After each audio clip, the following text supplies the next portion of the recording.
제가 오늘 설교 제목을 따온 글이 있습니다. 이 글을 한번 읽어 드립니다. 모든 사람의 마음에는 구멍이 있습니다. 그 구멍을 메우려 각자의 방식을 동원한다. 나는 게임으로 마음의 구멍을 메우려고 했다. 요즘 어떤 출판사에서 간증의 재발견이라는 프로젝트를 가지고 주로 작은 교회 목회자들의 간증을 출판해 내고 있습니다. 작은 교회라서 그런지 아니면 감동이 되어서 그런지 잘 분간은 가지 않지만 어떻든 아주 재미있게 제가 이 간증집을 읽고 있습니다. 근데 제가 방금 읽은 이 문장을 읽으면 누구나 자동적으로 질문이 생겨요. 저도 마찬가지였습니다. 그럼 왜 마음에 구멍이 생겼을까? 무슨 일이 있었기에, 어떤 일이 있었기에 마음에 구멍이 생겼을까? 좀 빨리 그리고 아주 단순하게 아주 쉽게 대답하면, 그냥 편안하게 대답하면 상처 때문입니다. 상처가 사람들의 마음에 구멍을 만들기 때문에 이 상처로 인해서 마음에 구멍이 만들어졌습니다. 문제는 이 구멍난 마음이 그냥 가만히 있는 게 아니라는 거예요. 이 마음에 난 구멍은 사람을 외롭게 만들기도 하고요, 사람을 힘들게 만들기도 하고, 사람을 허기지게 만들기도 합니다. 또한 이 구멍은 사람을 충동적이게 만들기도 하고, 사람을 분노하게 만들기도 하고, 사람을 중독되게 만들기도 합니다. 마음에 구멍이 있다는 것은 정상적인 마음이 아니라는 의미입니다. 그러니까 마음은 구멍이 없어야 정상적인 기능을 합니다. 쉽게 비교하면 폐와 심장과도 같은 거예요. 폐에 구멍이 있으면 폐가 기능을 못해서 호흡을 잘하지 못하잖아요. 마찬가지로 심장에 구멍이 있으면 이 심장이 펌프질을 하지 못해서 우리의 온몸에 산소와 영양분을 공급하지 못하게 됩니다. 그래서 몸에 문제가 생기는 거예요. 이처럼 마음의 구멍도 되게 무서워요. 이 마음의 구멍은 내 삶을, 내 생각을, 내 인생을 온전하게 하지 못하는 역할을 하기 때문입니다. 마음에는 구멍이 없어야 합니다. 그래야 마음이 정상적인 기능을 합니다. 마음에 구멍이 있으면 정상적인 기능을 하지 못하기 때문에 마음에 구멍이 난 사람들은 본능적으로 그 구멍을 메우려고 해요. 여러분, 사람이 상처가 나면 자동적으로 이렇게 잡잖아요. 손이 칼에 베이면 자동적으로 이렇게 잡아요. 그냥 칼에 베인 손을 가만히 내버려 두고 이렇게 보는 사람들은 많지 않아요. 있긴 있지만 아주 특별한 사람일 거예요. 대부분은 몸이든 어디든 상처가 나면 그 상처를 이렇게 잡아요. 그러니까 상처를 메우려고, 감싸려고 하는 것이 인생의 본능이라는 겁니다. 문제는 이 상처난 구멍을 잘 메우면 좋은데 엉뚱한 것으로부터 이 마음의 구멍을 메우려고 하면서 인생에 문제가 생기기 시작합니다. 술로 마음의 구멍을 메우면 술 중독이 되고, 마약으로 마음의 구멍을 메우면 마약 중독이 되고, 도박으로 마음의 구멍을 메우면 도박 중독이 됩니다. 운동으로 마음의 구멍을 메우면 운동 중독이 되고, 사람과의 관계로 마음의 구멍을 메우면 관계 중독이 됩니다. 계속해 봅니다. 일로 마음의 구멍을 메우면 일 중독이 되고, 하나님이 아닌, 말씀이 아닌 종교 행위로 마음의 구멍을 메우면 종교 중독이 되는 겁니다. 그런데 이런 것들로 마음의 구멍을 메운다고 해서 마음이 정상적으로 기능을 하지 않는다는 거예요. 이것은 메워봤자 마음이 정상적으로 기능하는데 아무런 별 도움이 되지 않는다는 겁니다. 우리가 자기 마음에 난 구멍을 관심을 갖고 이 구멍을 메우려는 일에 관심을 가져야 되는 것은 이 구멍을 메우지 못하면 내 마음과 삶이 온전한 기능을 하지 못하기 때문입니다. 마음의 구멍을 메우지 않으면 다른 사람들을 돕는 것도 온전하게 하지 못합니다. 돕기는 돕는데 더 심각해지고 더 어려워지고 문제가 더 많아집니다. 왜냐하면 구멍난 마음이 제 기능을 하지 못하기 때문입니다. 부모의 경우도 마찬가지입니다. 부모가 정말 자녀들을 잘 돌보려면 자신의 마음의 구멍을 먼저 메워야 됩니다. 우리가 결혼 전이라면 반드시 자기의 마음에 난 이 구멍을 먼저 메우고 결혼을 해야 돼요. 이미 어쩔 수 없이 결혼을 하고 아이를 낳았다면, 아이들이 많이 컸다면 지금이라도 늦지 않으니까 이 자금의 마음에 구멍을 메워야 삶이 아버지로서 어머니로서 온전한 기능을 하게 되는 것입니다. 자기 마음의 구멍을 메우지 못한 부모가 자녀와 친밀해질수록 자녀의 삶에는 더 문제가 생겨요. 차라리 방관하는 것이 훨씬 더 나을지도 모릅니다. 목회자와 성도도 마찬가지입니다. 자신의 마음에 구멍을 메우지 않으면 열심히 일할수록 더 많은 문제가 생깁니다. 어떻게 보면 목회자가 게으른 게 훨씬 나을 수도 있어요. 마음에 구멍을 메우지 못한 목회자가 사역을 열심히 해요. 열심히 하면 할수록 교회는 문제가 더 많이 생깁니다. 마음에 구멍을 메우지 못한 성도가 정말 열정이 있어서 열심히 일을 하면 오히려 교회는 더 큰 문제들로 어려움을 겪게 됩니다. 왜냐하면 마음에 구멍을 메우지 못해서 이 마음이, 인생이 원활하게 정상적으로 기능을 하지 못하기 때문입니다. 그렇다고 해서 제가 정말 게으르게 살라는 의미는 아니에요. 그럴 수 있으니까 열심도 조심해서 주의해서 해야 된다는 의미입니다. 마음의 구멍을 메우지 못하면 교회를 섬기면 섬길수록 문제가 생기고, 마음의 구멍을 메우지 못하면 사역을 하면 할수록 건강한 사역이 되지 못하고 힘들고 어려운 사역이 됩니다. 혼란이 가중이 되고 상처받는 일들이 빈번해집니다. 여러분, 간단합니다. 내 말 때문에 가족들이 상처를 많이 받으면 나는 아직 마음의 구멍을 메우지 못한 사람이에요. 내 행동 때문에 주변의 사람들이 상처를 많이 받으면 아직 나는 내 마음의 구멍을 메우지 못한 사람들이에요. 내 행동 때문에 성도들이 상처를 많이 받으면 아직 내 마음의 구멍을 메우지 못한 사람입니다.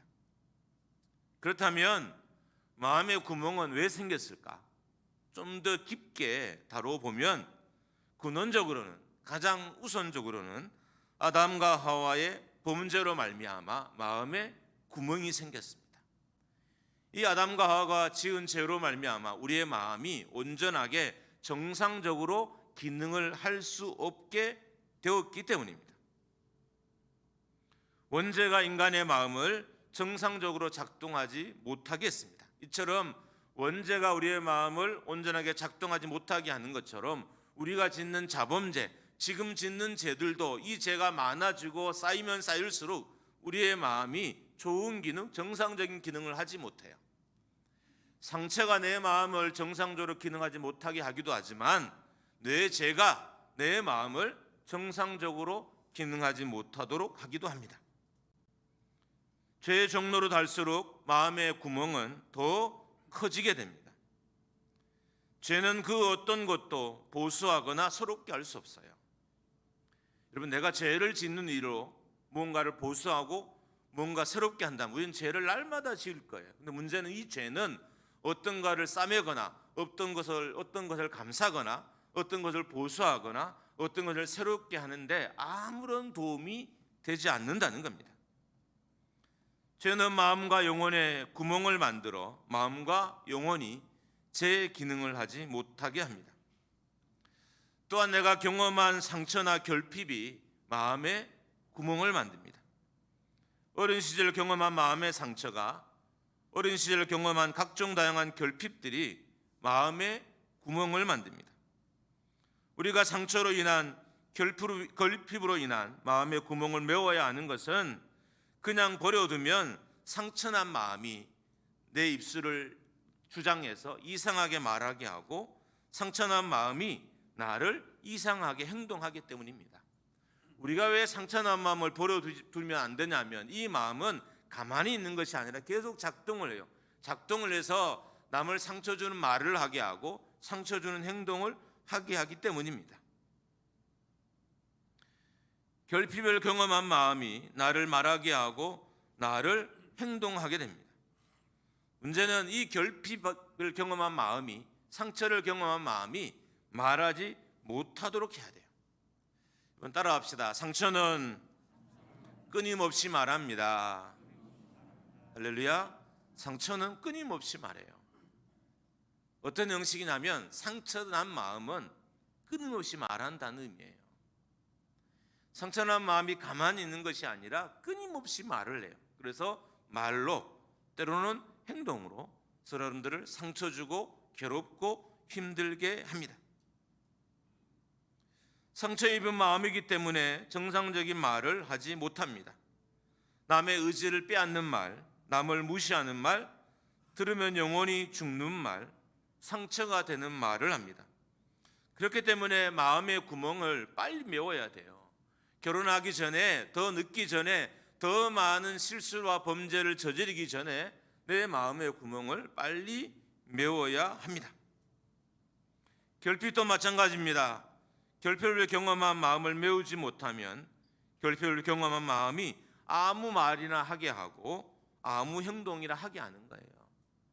사람이 충분히 사랑받지 못하면, 충분히 돌봄을 받지 못하면 결핍을 경험하게 되잖아요. 이 결핍은 마음의 구멍을 만들어요. 그래서 내 마음이 정상적으로 말하거나 행동하지 못하게 하는 겁니다. 그래서 마음의 결핍도 마음의 상처가 만드는 이 구멍을 빨리 메워야 하는 것입니다. 또한 상처가 행동의 근거가 되지 못하게 해야 됩니다. 구멍난 마음이 행동하지 못하도록 해야 됩니다. 여러분, 구멍난 이 마음과 상처난 마음이 말하는 것도 문제지만 행동하면 더 문제가 돼요. 말의 영향력도 크지만 행동의 영향력이 훨씬 더 크기 때문입니다. 그래서 상처난 마음이 행동하지 못하도록 해야 됩니다. 마음의 구멍을 그냥 버려두면 구멍난 마음이 어느 순간 행동하기 시작합니다. 이런 거죠.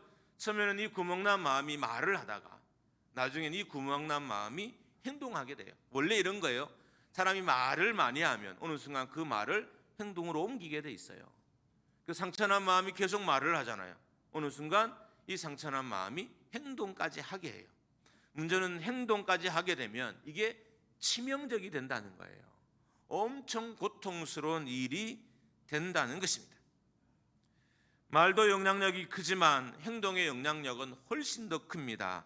말보다 행동이 우리의 뇌에 더 깊게 각인이 돼요. 그래서 어렸을 때 본 안 좋은 장면은 평생 내 눈과 내 마음에서 지워지지 않아요. 말도 안 지워지지만 행동과 그리고 본 어떤 장면들도 절대 지워지지 않고 그 장면이 계속 내 인생을 혼란스럽게 하기도 하고 내 인생을 이끌어 가기도 합니다.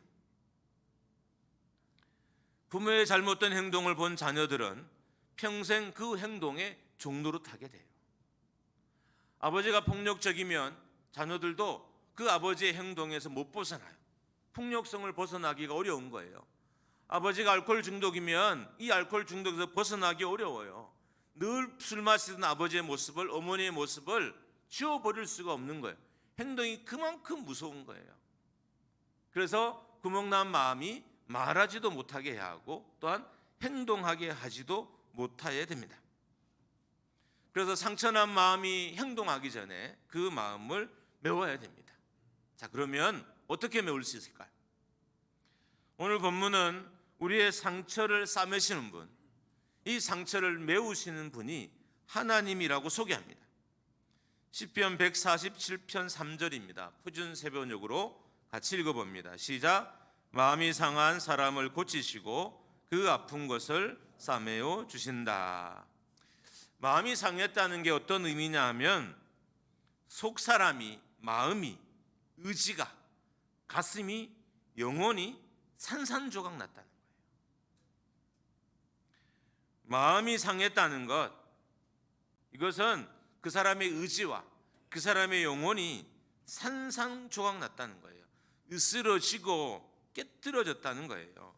마음이 깨어져서 조각 났다는 것입니다. 그런 것을 고치시고 싸매시는 분이 하나님이라고 소개합니다. 3절에 보면 아픈 곳이라는 곳도 있어요. 이 문장의 의미는 슬픔, 상처, 고통이라는 의미예요. 이런 것에 붕대를 감아주신 분이 하나님이라는 거예요. 우리의 상처를 싸매시는 분, 우리의 상한 마음에 하나님의 붕대를 감으셔서 하나님의 붕대로 낫게 하시고 고치고 온전케 하신다는 의미가 이 안에 담겨져 있습니다. 하나님은 마음의 상처도, 육체의 상처도, 민족의 상처도, 교회의 상처도 하나님의 붕대로 감아주시는 분이라는 겁니다. 하나님의 붕대를 상처가 나을 때까지 감아 놓으신다는 거예요. 하나님이 상처난 우리의 영혼과 마음을 그냥 버려두지 않고 우리에게 오셔서 하나님의 붕대로 감으셔서 그것이 나았을 때까지 기다려주신다는 거예요. 하나님의 붕대만이 우리의 마음에 난 구멍을 메우고 감쌀 수 있습니다. 여러분, 건강한 사람과 함께하면 마음의 구멍과 마음의 결핍이 메워집니다.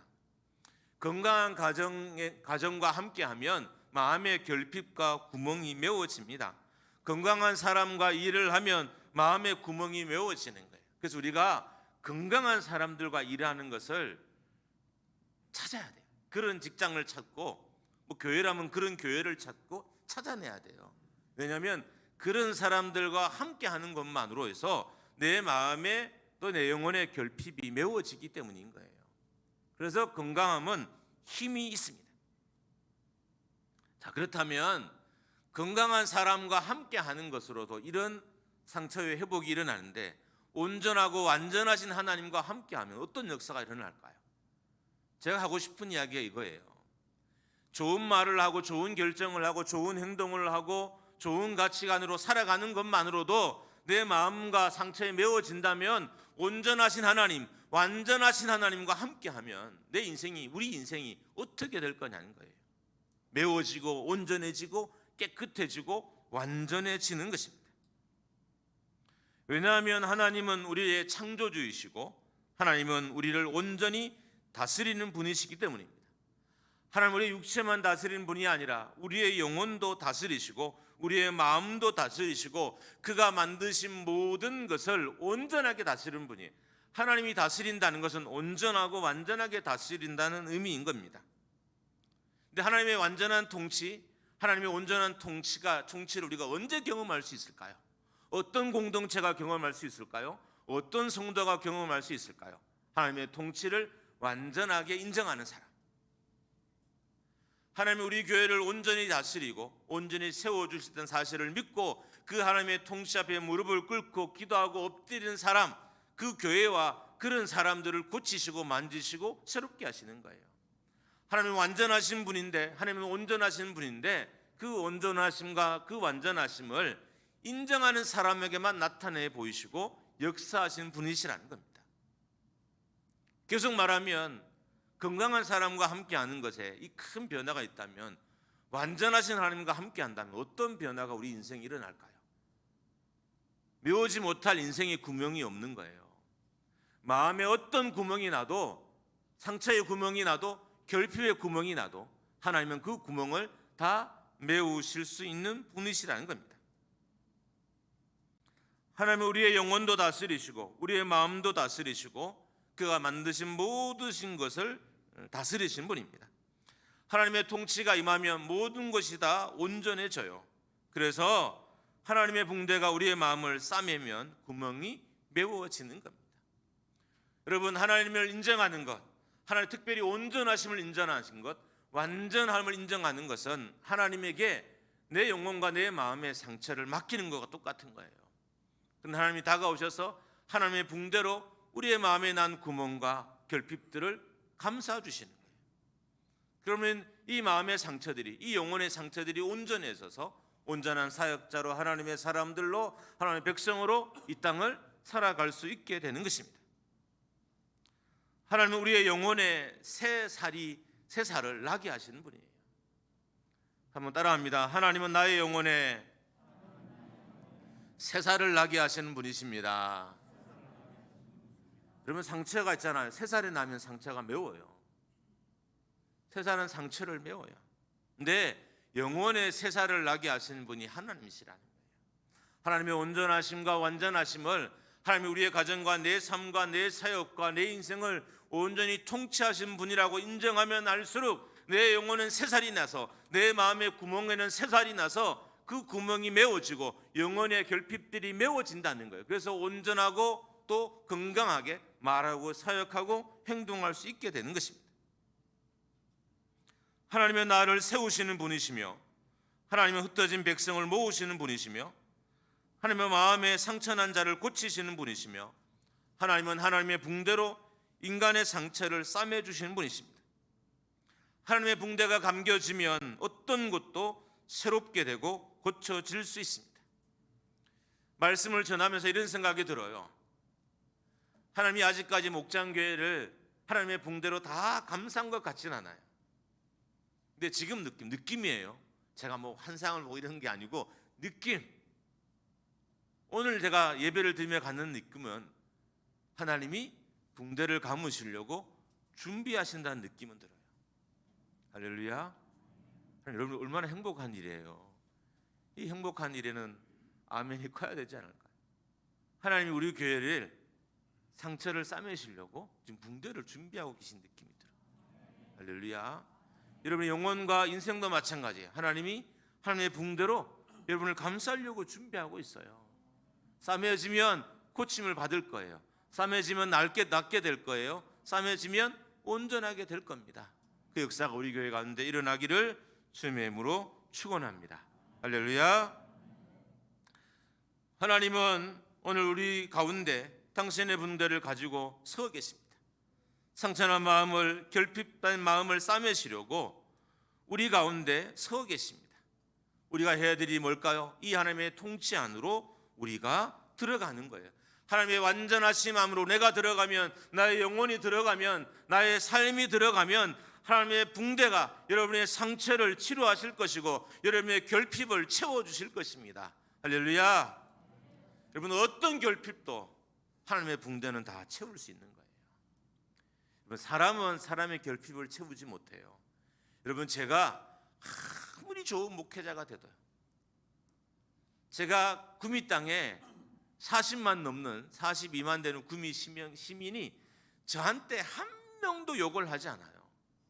다 저를 칭찬해요. 이런 목사 본 적이 없다고 칭찬해도 저를 통해서는 여러분의 영혼의 구멍은 메워질 수 없어요. 그것은 만드신 이만 할 수 있는 거예요. 할렐루야. 나를 만드신, 내 영혼을 창조하신 하나님만이 내 영혼의 구멍과 결핍, 내 마음의 구멍과 결핍을 메울 수 있습니다. 그런데 사람들은 자신의 상처와 결핍을 가지고 하나님께로 가지 않습니다. 유다도 그랬어요.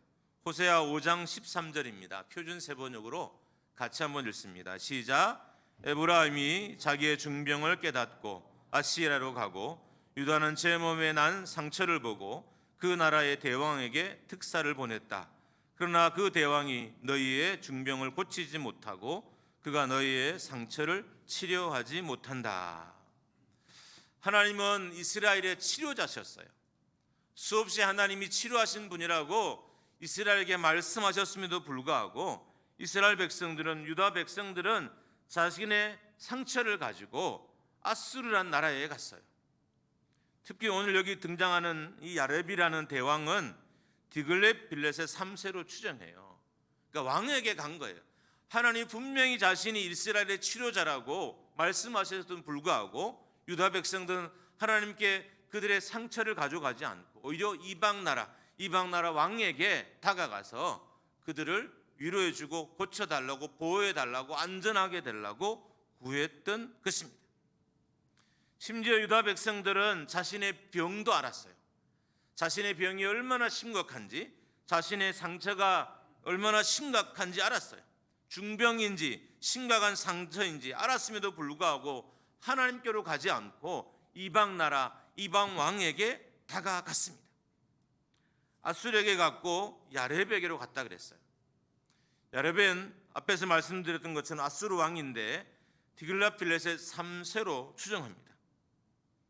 그런데 자신의 병을 깨달은 유다 백성들은 하나님이 아닌 자신을 중병을, 자신의 상처를 치료하지 못하는 아수르 왕에게 찾아갔습니다. 찾아간 것이 전부가 아니에요.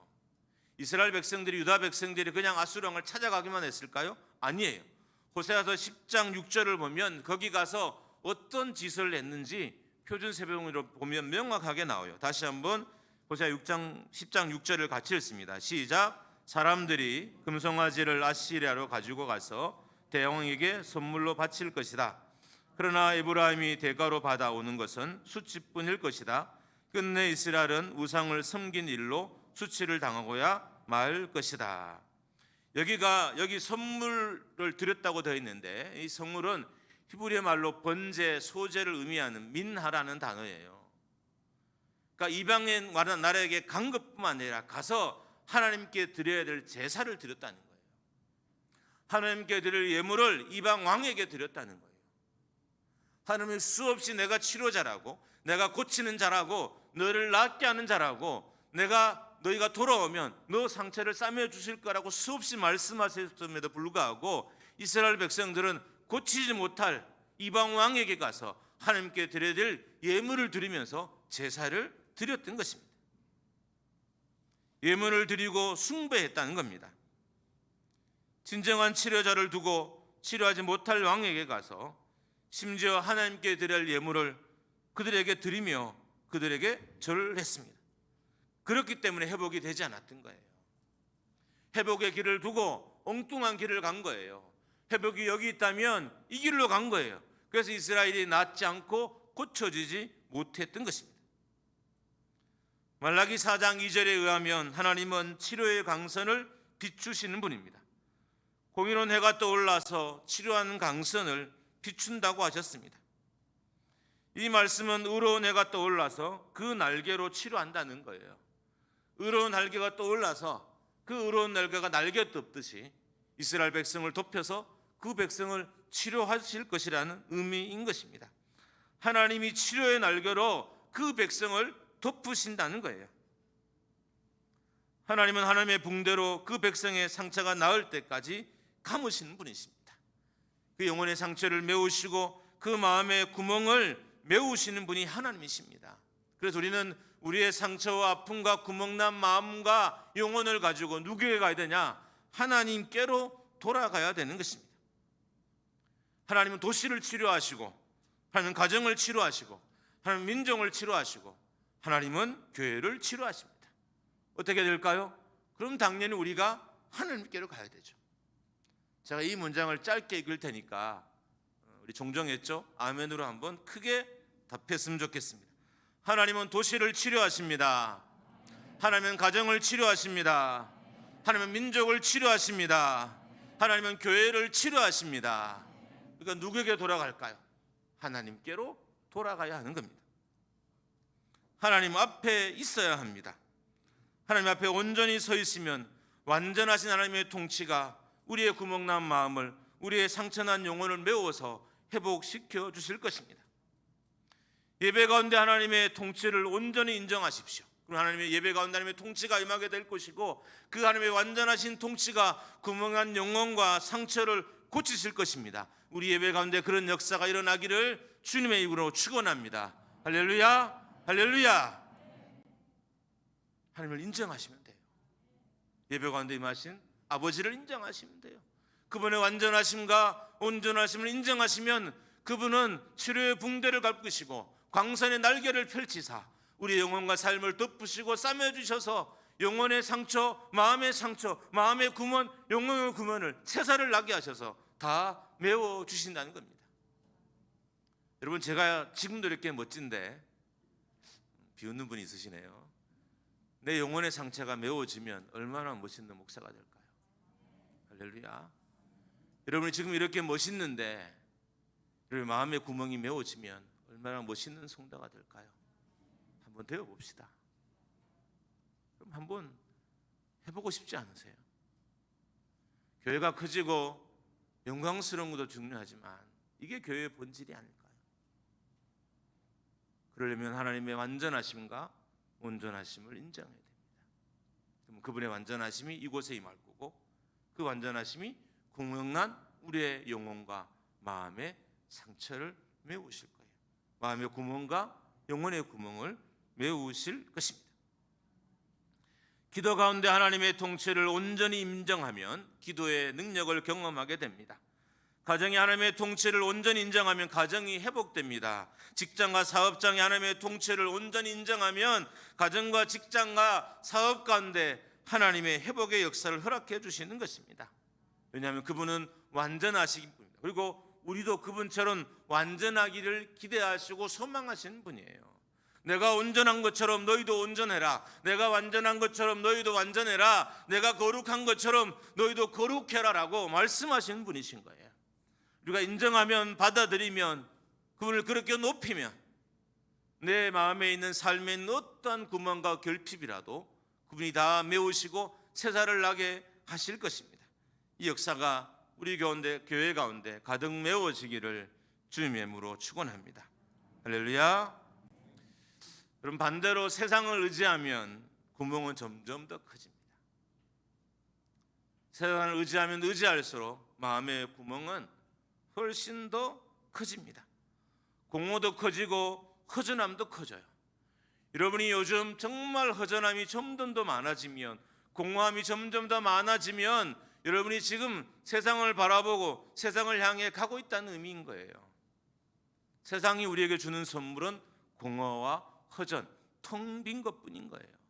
하나님 나라로부터 오는 것은 내 영혼과 삶을 채울 것이 온다면 세상으로부터 오는 것은 나를 허전하게 하는 것들만 우리 가운데 오기 때문인 것입니다. 가장 심각한 문제는 유다가 찾아갔던 아수르가 유다를 버렸다는 거예요. 여러분이 세상을 쫓아가시잖아요. 세상이 여러분을 버릴 겁니다. 그리고 이제 하나님께 돌아와요. 사람들이 참 미련한 게 세상의 버림을 받아야 하나님께 돌아오더라고요. 여러분 창피하잖아요. 하나님 버리고 세상 갔는데 세상이 날 버려서 하나님께 돌아오면 하나님께 돌아올, 이런 말 하면 안 되지만 낯짝이 없잖아요. 부끄럽잖아요. 그러기 전에 우리가 하나님께 돌아갑시다. 하나님의 완전하심 앞에 엎드리십시다. 그럼 하나님께서 우리 영혼과 마음에 난 이 상처의 구멍들을 다 메워 주실 것입니다. 하나님의 완전하심은 여러분의 마음과 영혼의 구멍을 메워 주십니다. 그래서 하나님의 완전하심과 온전하심을 의지하고 그분께 맡겨야 됩니다. 그분의 완전하심이, 그분의 날개가, 그분의 붕대가 여러분과 저를 덮어서 온전하게 하시고 새롭게 회복하게 될 것입니다. 우리가 바라야 될 게 뭘까요? 하나님의 인자하심을 바라고, 하나님의 완전하심을 바라고, 하나님의 온전하심이 내 삶과 우리 공동체 가운데 임하는 것을 기대하고 소망합니다. 그러면 그 하나님 앞에 마음의 무릎, 영혼의 무릎을 꿇어야 되는 거예요. 따라합니다. 내 영혼의 무릎을 하나님 앞에 꿇겠습니다. 할렐루야. 꿇으면 하나님께서 그 날개로, 그 붕대로 덮으시고 감아주시는 것입니다. 삶의 구멍이든 경제의 구멍이든 마음의 구멍이든 다 메우십니다. 여러분의 인생에는 어떤 구멍이 있습니까? 여러분의 마음에는 어떤 구멍을 가지고 살아갑니까? 여러분 가끔 제가 저를 봤을 때도 불쌍하지만 성도들을 보고 주변의 사람들을 보면 마음이 아플 때가 있어요. 마음의 구멍이, 큰 구멍들을 갖고 살아가더라고요.